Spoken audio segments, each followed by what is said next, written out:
Hi guys, this is साइफर इकैश।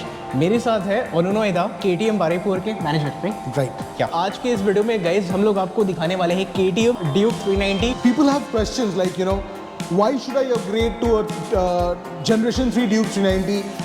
People might say कि नहीं, मैं पुराना वाला वर्जन अच्छा था. So I'll just, take you through all the nitties gritties and all the new attributes, all the new qualities, all the new technology, all the weight reduction, all the weight centralization that has gone through on this machine, and why this is a much faster and much powerful baby as compared to the Duke Generation 2. Guys ये बहुत बड़ी बात है कि ओनोनोएदा हमें इस machine के ऊपर में पूरी डिटेल्स दे रहा है, बिकॉज जो लोग कैलकाटा से ये वीडियो देख रहे हैं सबको पता है सर का कोई इंट्रोडक्शन देने की ज़रूरत ही नहीं है हमें। बट मैं चाहता था कि इस बाइक के ऊपर में कोई अगर डिटेल वीडियो अगर मैं आपके सामने रख रहा हूँ, सो मेरे जैसा कोई पर्सन नहीं, मैं चाहता हूँ सर की जैसा कोई पर्सन जो भी डिटेल्स है वो आप सबके सामने देखे। जितना डिटेल्स के बारे में सर को पता है उतना शायद हमें नहीं पता है। सो ये वीडियो आप काइंडली पूरा देखिएगा। ये वीडियो में एक एक चीज़ हम लोग आपके साथ जो है वो शेयर करेंगे। बस एक चीज़ मैं इसमें ऐड करूंगा, जो भी बोला ठीक बोला। मैंने 500 रुपये दिया था इसको बोलने के लिए, भाई तू मेरे लिए अच्छा बोल। अब इतना बोला है, अगर आगे बिल करेगा ना ज़्यादा, भैया हम तो हाथ उठा लेंगे, हम का नहीं पता, आगे बात कर लो आप। सो गाइस ये वीडियो काइंडली आप पूरा देखिए, बस यही आप सबसे रिक्वेस्ट है। Hello guys and welcome back to another video. Today I'm here to talk about the Duke 390 primarily, and as you can see we also have the Duke 250. We'll touch this later on, but first let me talk about the Duke 390, and before I do that I want to tell you guys about how we can be reached. अपना location कहाँ पे है, कैसे आप आ सकते हो। So this is KTM Baruipur. The easiest way for you guys to connect with this place is everyone uses Google Map nowadays, तो आप Google Map पे डाल सकते हो। जो ट्रेन से आएंगे, so you have to come to the Shialda section, Shialda South section, and you have to take a local train up to Baruipur Junction. From Baruipur Junction, you have to exit from platform number 1, and then you have to take either a bus or a Toto or an auto. Rickshaw भी मिलता है यहाँ पे, and it is just 10 rupees 15 rupees ऐसा कुछ लेते होंगे। 1 kilometre का डिस्टेंस है। This location is called Jogi Bottola. ये जोगी बॉटतोला मोड़ पे है, and this is kind of a automobile corridor as to like we have Bajaj next door, and then we have all the other bike showrooms lined up one after the other. तो 1 square kilometre के अंदर ये सारा चीज़ आपको मिल जाएगा। Most of you already know, for those who don't, my number will also be mentioned. अगर किसी को पर्सनली अगर हेल्प चाहिए पहुँचने में, in case you guys want to visit, एक बार मुझे मैसेज ड्रॉप कर देना उस पर व्हाट्सएप पे, and I will be able to guide you. We have a huge list of changes. I guess I have everything written down. I pray I have everything written down so that I can let you guys know. तो please excuse the piece of paper. मुझे पता है कि मैं I should work on my memory more, but इस age में तो बेहतर होने का चांसेस है नहीं। So the first and the biggest part, why KTM Duke 390? We all love the looks. ये तो ठीक है, looks तो आता है. The reason it made establish itself as a legend in the Indian biking scene is because of that insane power it developed. So it was developing 43.4 bhp or 43.4 ps of power, but now, yes, it is actually delivering more. So currently the power figures are 46 bhp, and previously we were generating 37 newton meters of torque. Now even the torque has gone up. Now how is this possible? Yes, this has been possible because we have upgraded our engine to an LC4C series engine. So पुराना जो था ना वो 373.2 cc का engine था। The nomenclature जो होता है ना, जो होता है क्योंकि वो 390, 690, 490, 890 ऐसे करके है, तो KTM का भी वही था कि 390, but the actual displacement was 373.2. Now that has gone up to 398.6. So now you are riding a 399cc engine with the nomenclature of 390. यार ये तो लोग बोलेंगे कि यार 400 क्यों नहीं बोला, but वो कंपनी का है, and it is actually producing 2.6 bhp more. So power has gone up from 43.4 bhp right up to 46 bhp, and torque has gone up from 37 newton meters of torque up to 39 newton metres of torque. एक चीज़ मैं दिखाना चाहता हूँ सबको। ये तो सबको पता है कि 2012 we have introduced the USD suspensions in the market. जिनको नहीं पता, USD मतलब अपसाइड डाउन सस्पेंशंस होता है, जिसमें ये हैवियर साइड ऊपर रहता है और ये नीचे रहता है। इसमें मेन फ़र्क क्या है? हम लोग सब बोलते हैं USD। नॉर्मली क्या होता है ना कि आप जब राइड करते हो आप इसको पकड़ के रहते हो ना, हैंडल बार को। अब इसमें क्या फ़ायदा है कि अगर आप मैं इसको हैंडल को ऐसे पकड़ूँ ना, और ये वाला सेक्शन मेरा ऊपर रहे और नीचे वाला सेक्शन ये नीचे से ऊपर उठ के एडजस्ट हो, मतलब जो सस्पेंशन वाला मूवमेंट है वो नीचे से ऊपर की तरफ है। तो प्राइमरीली ये पार्ट मूव नहीं होता है। अगर ये पार्ट मूव नहीं होता या कम होता है तो ये ऑटोमेटिकली जो स्टीयरिंग और कोन है ये इसके ऊपर बेस्ड है, तो इस पे आपको वाइब्रेशंस और आपके शोल्डर्स पे ये जो पकड़ के रख रहे हो ना, इसमें वाइब्रेशन और शॉक जो है थोड़ा कम आते हैं। पुराना जो हिसाब था, पुराना जो सिस्टम था, उसमें क्या था, ये पार्ट नीचे था और ये पार्ट ऊपर था। उसमें क्या था, ये हैंडल जो है ना, ये हैंडल पूरा ऊपर नीचे जाता था। तो आप सोच लो कि चलो 10 किलोमीटर, 5 किलोमीटर, 15 किलोमीटर राइड में जाते हो, आप फिट भी हो, आपको फ़र्क नहीं पड़ेगा। ओके, फ़र्क नहीं पड़ेगा। बट आप कभी अगर 1000 किलोमीटर, 800 किलोमीटर, कोई यहाँ से सिलीगुड़ी जा रहा है, कोई यहाँ से वाराणसी जा रहा है, तो सिलीगुड़ी करीब 600, डिपेंड करता है कहाँ से कौन सा रूट लेते हो। हाईएस्ट रूट है आई थिंक 680, सबसे छोटा रूट है 580, 590 किलोमीटर्स का। तो वो भी अगर देखें तो वो भी 13, 14, 15, 16 किलोमीटर का ही मामला है। वो ऐसा नहीं कि चुटकी में ख़त्म हो गया। तो उसमें ये बहुत बेनिफिशियल है, जहाँ पे आपको थोड़ा सा राहत मिल जाता है, थोड़ा सा शॉक्स जो है वो आपके हाथ पे कम आएगा। ये रेवोल्यूशन था, ये हमने 2012 में किया था। अब जाके क्या हुआ है, अब जाके थोड़ा अगर आप इस पर फोकस कर सकते हो, थोड़ा डिफिकल्ट है, बट ये पार्ट जो है ना, it is an adjustable suspension. ये जो एडजस्टमेंट्स हो रहे हैं ना, ये एक एडजस्टेबल सस्पेंशन है। अगर इसको हम लोग एडजस्ट करें ना, ऐसे करके हम लोग एडजस्ट कर सकते हैं। अब ये क्या है, ये साइड कौन सा है, कंप्रेशन होता है लेफ्ट में, रिबाउंड होता है राइट पे, और बेसिकली इसमें क्या होता है, ये ओपन कार्ट्रिज है, इसमें एडजस्टेबल सस्पेंशन नहीं है। तो इसमें अगर कोई गड्ढा में जाता है, दोनों एक साथ वो जो भी आपका सस्पेंशन ट्रैवल है वो एक साथ होता है। वैराज कंप्रेशन और रिबाउंड में क्या होता है कि एक साइड से कंप्रेशन मैनेज होता है और एक साइड से रिबाउंड। तो इसको भी आप ट्यून कर सकते हो बिकॉज इट्स एन एडजस्टेबल, और इसको भी कर सकते हो। इसका थिकनेस जो है ना 43, जितने सारे कंपटीशन ब्रांड्स है, मैं नाम नहीं लूंगा, ये जो आते हैं मोस्टली जो यूएससी देते हैं 41 mm के देते हैं, 43 mm पर किसी का नहीं आता है। पीछे वाला जो है, इसका भी डिजाइन ना अभी एकदम, since I am talking about suspension, तो मैं सोचा इसको भी कवर कर लूं। ये ऑफसेट है, तो सबसे पहले ये क्या स्ट्राइक हो रहा है कि पहले जो एंगल था ना, थोड़ा ऐसे करके था, अब उसको थोड़ा लेटाया गया है। It is a little more on the lower side, the angle of the suspension. Now this is resulted in 3 incredible things rather. Incredible why? Firstly एक इशू था when we talk about a KTM seat height. So now this is, I am not a tall guy, I am just 5'6". अब देखो ये कहाँ पे है, और अगर मैं इसमें बैठूंगा भी ना, पुराना ड्यूक में बैठता हूँ ना, तो मुझे फ्लैट फीट नहीं होता है। आप इसमें देखोगे मेरे 2 साइड में आराम से पैर जा रहा है, और मैं एक पैर उठा लूँगा तो मतलब पैर फोल्ड भी हो जाएगा मेरा। अगर दोनों साइड से देखो तो मुझे आराम से मिलता है। पुराना गाड़ी में नहीं था। क्यों? Because the revolution that has happened on this, because of the change design of the rear mono. इसमें क्या हुआ है कि सीट हाइट कम होके हो गया है, 829 था पुराना में, ये हो गया है 800 mm। तो 800 mm का एक सीट हाइट हुआ है। और एक चीज़ बहुत फायदेमंद है, I will come to this later, जो ग्राउंड क्लियरेंस है ना, पुराना में था 159। ग्राउंड क्लियरेंस मतलब अंडर बेली से, मतलब नीचे वाला जो लोएस्ट पार्ट है वहाँ से ग्राउंड का जो मेजरमेंट होता है उसका, वो 159 था। तो कभी डबल चलते चलते अगर कहीं पे थोड़ा सा ऊंचा बम्पर है तो लगने का एक था। बैशलेट होता है वो सारा पुराने मॉडल्स पे, बट इसमें क्या है 159 से ये बढ़ के हो गया 183 mm। So jump is huge, इसीलिए मैंने इनक्रेडिबल चेंजेस बोला। एक तो जो थोड़े हाइट से शॉर्ट है उनका भी अभी आ रहा, तो these are the 2 incredible changes. जो थर्ड चेंजेस आया है that is also incredible because of this. So what this is done is it is reduced और lowered the centre of gravity, और जो एक वेट सेंट्रलाइजेशन का थीम है KTM पे 2012 से, कि हमको वेट सेंट्रलाइज करना है। जितना मैं वेट सेंट्रलाइज करूंगा ना, उतना हैंडलिंग मेरा अच्छा होगा। For all those enthusiasts out there, आपको समझ में आ रहा होगा कि आपको जब लेफ्ट राइट करना होता है ना, वो चाहे हाईवे पे हो, चाहे हाई स्पीड कॉर्नरिंग करना हो, चाहे कुछ भी हो, अगर वेट को थोड़ा हम सेंट्रलाइज करते हैं ना, तो अपना हैंडलिंग बहुत बढ़िया हो जाता है। It is coming with the WP open cartridge USD4 with compression and rebound adjustments. ये हमने टच कर लिया। एक और चीज़ है, जैसे कि अगर हम इसका ट्रैवल देखें, ये 150 mm ट्रैवल दे रहा है अभी नया में। जो पुराना था वो 140 या 142, ये थोड़ा ये इशू है, कहीं पे 142 लिखा हुआ है, कहीं पे 140 है, बट एक 140 या 142 mm जिसका ट्रैवल था, मतलब ये कितना जा सकता है, प्ले होता है। अब जितना ज़्यादा प्ले होगा, और पर्टिकुलरली क्योंकि एडजस्टेबल है, आप अपने हिसाब से उसको सेट कर सकते हो। अगर आपको थोड़ा स्पोर्टियर राइड चाहिए तो थोड़ा स्टिफ करो, अगर आपको थोड़ा कम्फी कुशी टाइप के राइड चाहिए आप उसको थोड़ा सॉफ्ट करो। तो ऐसे करके आप इसको टैकल कर सकते हो for people who don't want to get those jolts और jars while you are riding on a highway, be it a pothole, be it a speed breaker, whatever.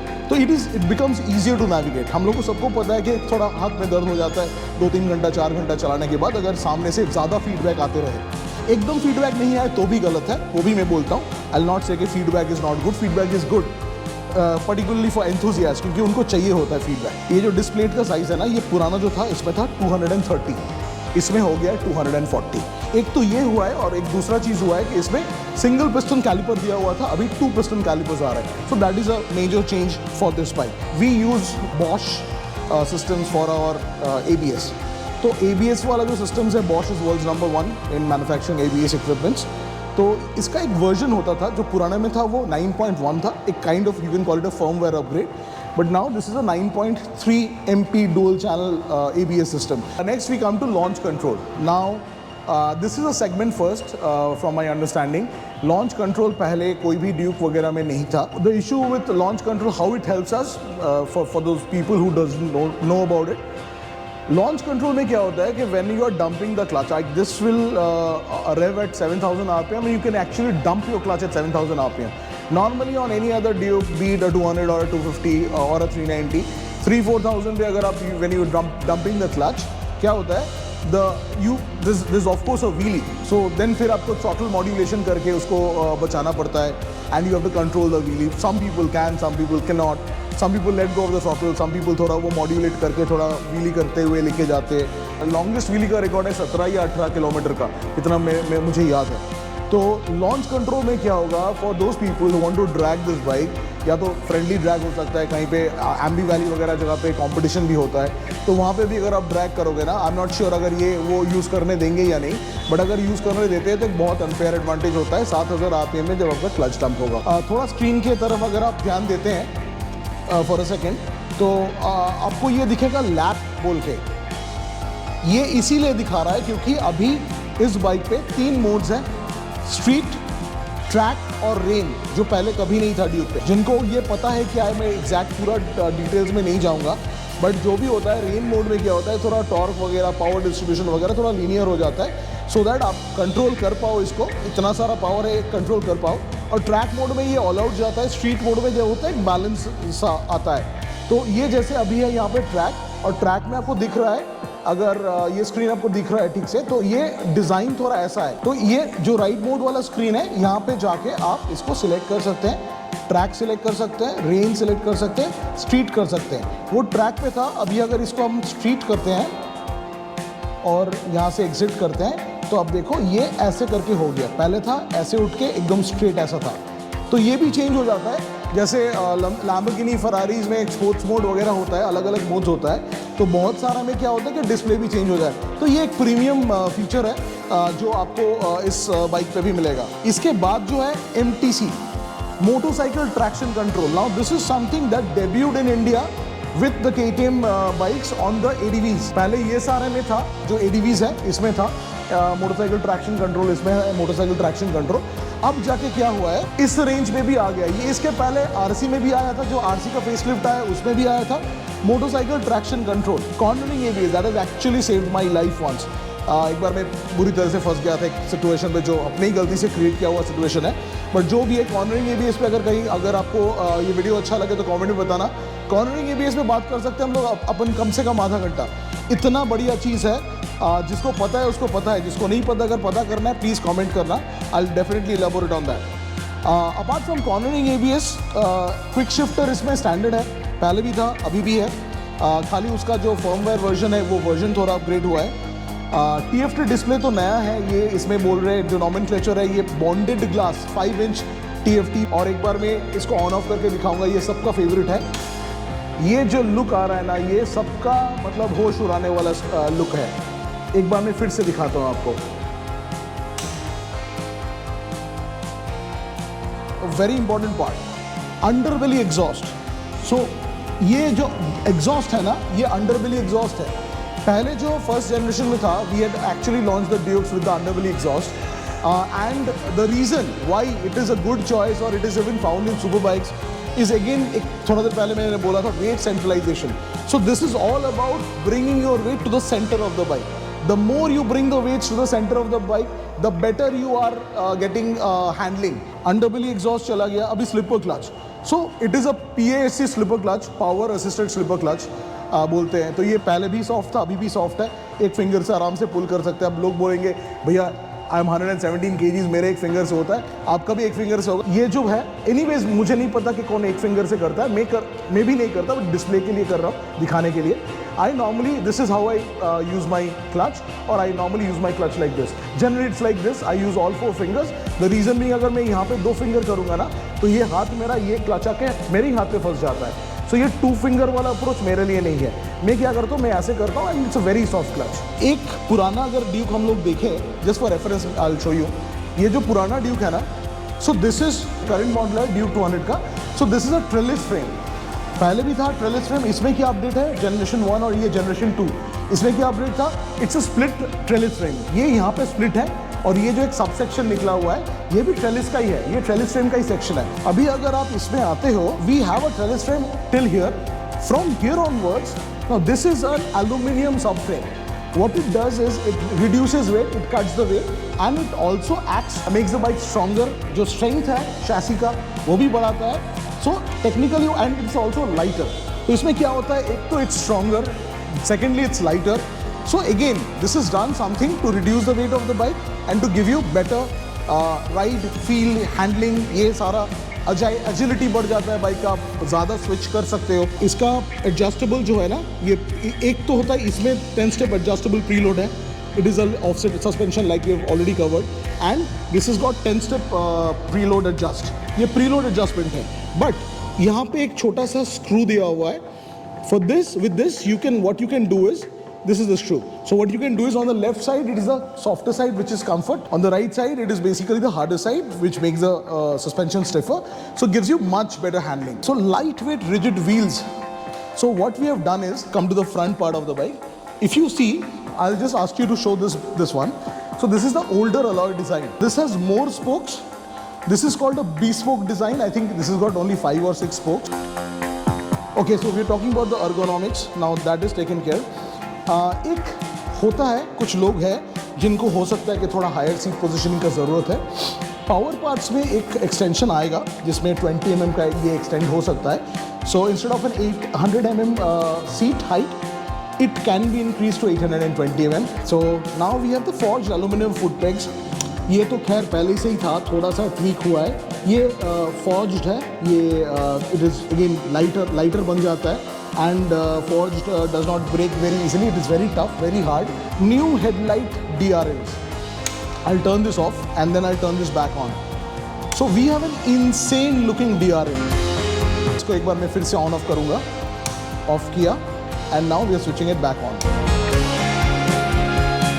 So this is insane. It's very good to look at. इसमें now first generation was 10.5. This is 13.5.